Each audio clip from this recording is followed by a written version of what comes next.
During a brief court hearing on Friday, April 11th, Bristol County Assistant District Attorney Robert Kidd agreed to drop all charges against George Thompson of Fall River.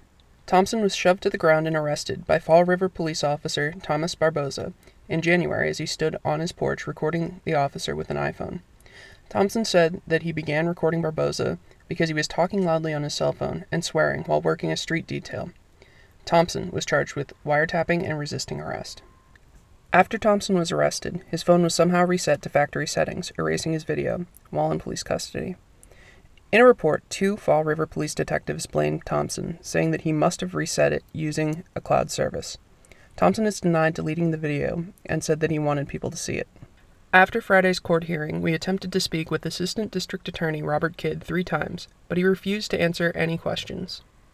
Thompson, on the other hand, was talkative and stuck around outside the courthouse for some time to answer questions and criticize the Fall River Police Department for its handling of the case. You know, I mean, I'm fighting for my rights. I'm fighting for the rights of everybody, whether it's here in Fall River, Boston, California.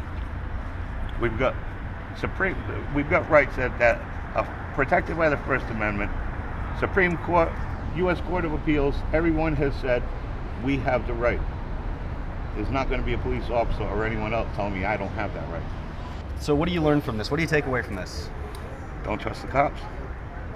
It's sad to say. I mean, Fall River's got a cloud. Fall River Police Station has a cloud hanging over it right now. Like, as I've said, if something as minute as a video of a police officer acting a fool on the street can miraculously disappear, what other evidence has been tampered with in that police station?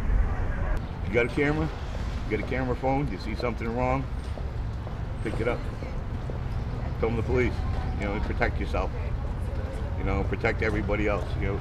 Almost immediately after the charges were dropped, the Fall River Police Department issued a press release saying that in the future, police officers should call a supervisor to investigate if they believe the wiretapping statute has been broken.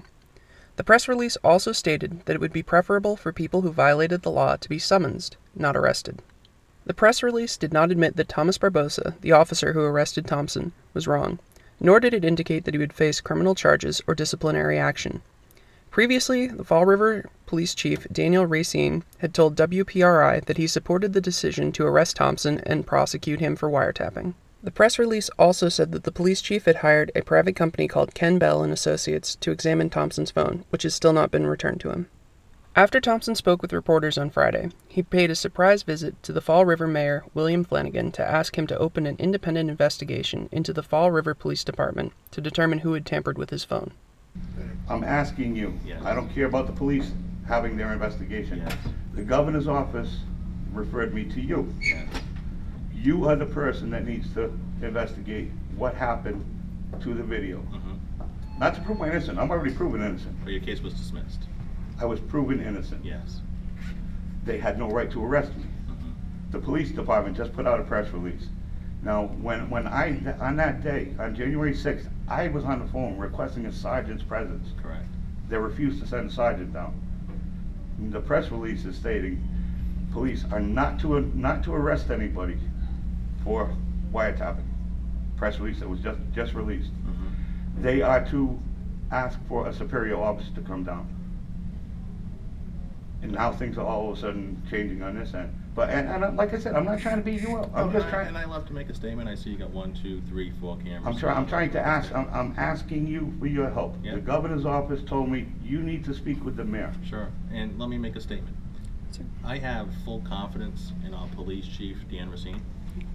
He's proven himself to be an outstanding police chief, and he has the support of the entire community. In fact, if you go back and look how he was selected as police chief, it was actually a community-wide effort that selected him. And if the police chief were to recommend a Massachusetts State Police investigation into your case, he's already done that. I would support him. He's already done that. If he recommended, I would support him on it. So I will take the police chief's lead as the police chief of our city. You said that you have you would support the police if they called for an outside investigation. But do you have your own opinion?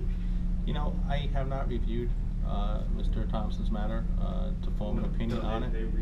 The police chief is handling it. I do understand his case was dismissed this morning by the prosecution. People are innocent until proven guilty. The his case was dismissed. I'm not sure the reasons why the prosecution recommended your case to be dismissed, but I will reiterate, I have full confidence in Police Chief Racine, and whatever recommendation he makes, I will support. So you support him even though you don't actually know what's going on, is what you just said? I have full faith and confidence in the police chief. He is the police chief of our city, and I support him. But even though you don't know the facts of this, you support him? Well, that's why you gotta take a step backwards. That's why you have department heads. That's why you put competent people in positions. And the police chief is the police chief of the city.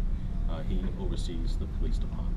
So you got to have confidence in his decision. Well, no, you don't. I mean, if you have evidence that something's wrong, why can't you have somebody else look into it? I mean, here's allegations that he is not competent to do his job. Why aren't you willing to look into it? I'm playing devil's advocate. Yeah, the allegations. Let me ask you a question. What information do you have that you believe Chief Racine's not competent enough to do this job? Well, he supported a unlawful arrest. He went on to the news and said he supported it, even though the arrest report itself showed that what he did was not illegal. Well, I disagree with you on that. Did you have a question? Yeah, I was going to say, so as the mayor's office, do you have oversight over the police here? I do appoint the police chief with the city council's confirmation, correct? Okay, so this is a matter that should be addressed to you because we have concerns. I mean, that there was a man who was violently arrested on his own property for filming a police officer. So something at the police went very wrong. I mean, the charges have now been dropped. So what will you be doing to make sure that there's accountability for this? You know, I will speak with Police Chief Racine and to see if he has any recommendations to me on what the next steps will be regarding Mr. Thompson's case. Right now, he hasn't made any recommendations to me on the next steps, but I will follow up. Why is it that he is the one making recommendations on how his own department should be punished? You just answered your own question. He is the police chief. So the police themselves here. Your oversight is based on what the police tell you about themselves. You know, and I understand where you're going with this or what you're trying to do, and I commend you for doing it. But you also have to understand, as a police chief, I have full confidence in him and his decision making and his recommendations to me. You said you have the full confidence in the police chief right now. I do. If you lost confidence, what would you do? If I lost confidence, I would have to make a decision at that time on what we do. But I've worked with the chief now for the last 4 years. He's proven himself to be competent in his decision making, and I believe if you did a poll, I encourage you to go out and do a poll out in the community, ask people what they feel the police chief is doing, and I think you'd be surprised that he does have the support of the community. So. And given that we're doing what George was doing when he was arrested, are we about to be arrested too, out of curiosity? No, as the mayor, you can ask me questions at any time you want, and if I'm available, I'll do my best to answer them, okay? Thank you. You have family in the police? My father was a lieutenant. I thought so. Correct. Chief Racine previously told WPRI, "If a Fall River police officer erased that video, he's fired, and I would suspect the district attorney would take out charges. If any other individual did that, we will take out felony charges."